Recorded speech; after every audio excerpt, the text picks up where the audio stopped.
Olá, o meu nome é Alex Jordan Soares Monteiro Mamed,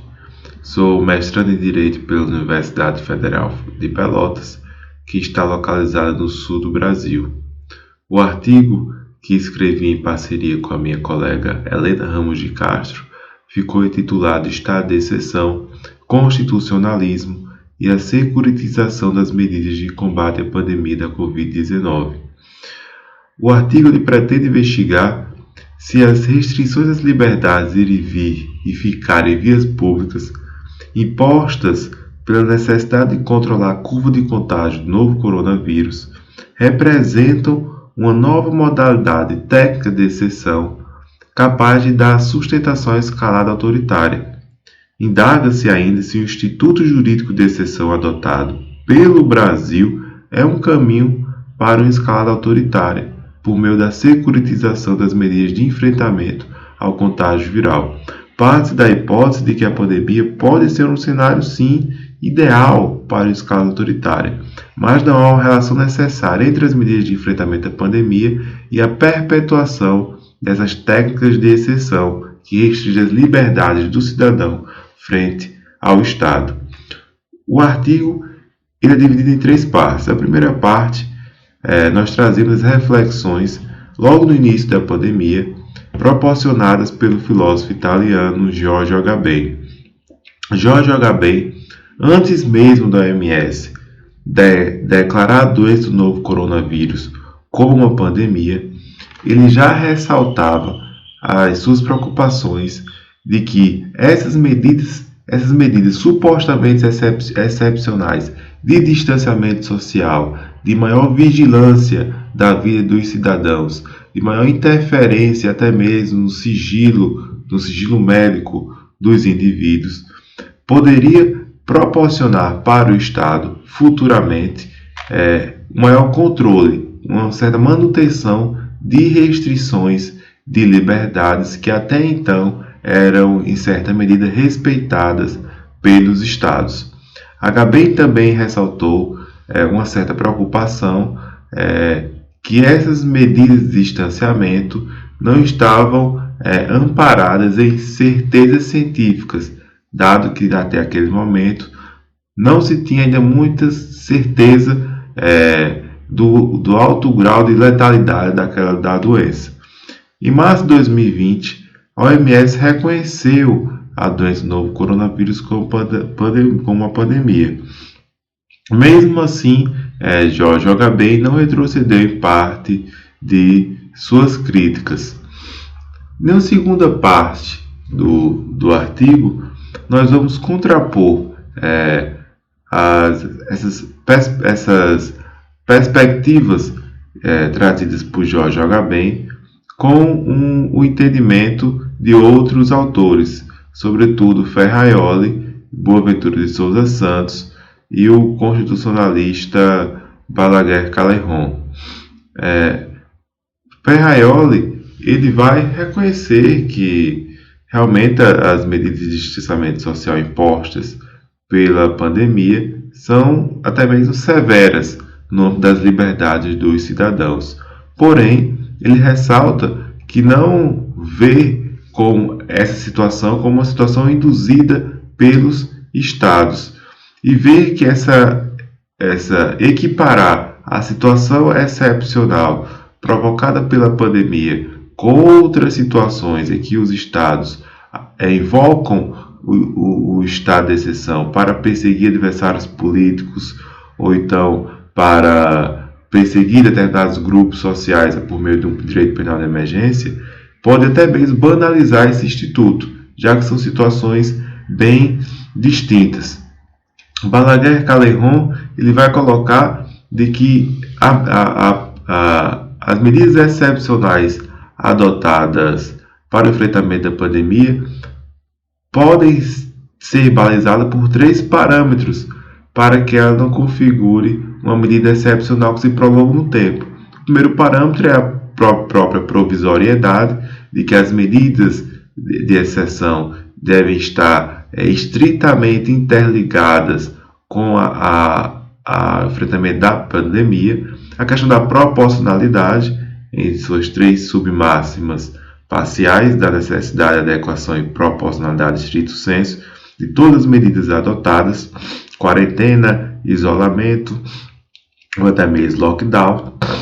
e a permanência dos controles constitucionais, sobretudo o controle judicial e o controle de fiscalização dos atos do Executivo pelo Parlamento. Já Boaventura de Souza Santos, ele vai colocar que a pandemia do novo coronavírus traz novos desafios, na medida que impõe que nós consigamos entender a diferença entre um estado de exceção democrático e um estado de exceção antidemocrático,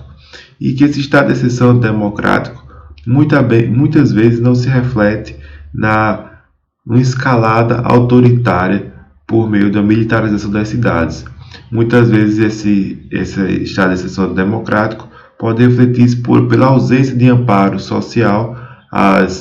à população que ficou totalmente desguarnecida em razão das medidas necessárias de distanciamento social. E muitas vezes uma postura de negacionismo científico ou menosprezar a gravidade da doença pode refletir-se como uma política de governo antidemocrática que desconsidera a hipervulnerabilidade social de certos segmentos sociais. Na terceira e última parte do artigo, nós vamos tratar do caso brasileiro e as necessárias cautelas que se deve adotar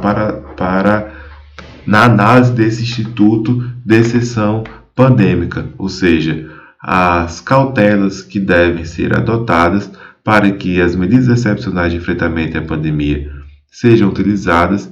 mas sejam utilizadas na estrita medida do que é necessário, para que não sirvam de instrumento para fins outros que não seja o enfrentamento da pandemia. Nessa terceira e última parte, nós vamos analisar especialmente a Lei 3.979 de 2020. Colocamos aqui a questão da complexidade desse instituto no cenário brasileiro, já que o Brasil possui mecanismos de exceção constitucional, aqui denominados como estado de defesa e o estado de sítio. O estado de defesa possibilitando restrições à liberdade de reunião e o estado de sítio possibilitando, em certas hipóteses restritas, restrições até mesmo na liberdade de ir e vir. Contudo, no Brasil, se criou um instituto de exceção por meio da legislação ordinária, e para ainda certa controvérsia acerca da compatibilidade desse instituto com a ordem constitucional. Traçamos aqui que a Lei 13.979, muito embora esteja fora das hipóteses constitucionais de exceção, é compatível com a nossa ordem constitucional. E aí colocamos aí 5 critérios que demonstram isso. O primeiro é que a lei foi aprovada com a participação do Executivo e do Legislativo, e também teve a sua constitucionalidade amparada pelo Supremo Tribunal Federal, envolvendo assim os 3 poderes do Estado brasileiro. As medidas excepcionais proporcionadas pela lei também têm a finalidade de proteger direitos dotados de máxima fundamentalidade, como a saúde e a vida, que estão ainda sob ameaça concreta em razão da pandemia. O terceiro elemento que demonstra a compatibilidade dessa lei com a ordem constitucional é que os direitos fundamentais cujo exercício não acarreta risco sanitário continuam plenamente preservados, como é o caso da liberdade de expressão e do direito à informação, cujo exercício nada tem a ver com o controle da curva de contágio do novo coronavírus, salvo questão de hipóteses excepcionais e um certo abuso de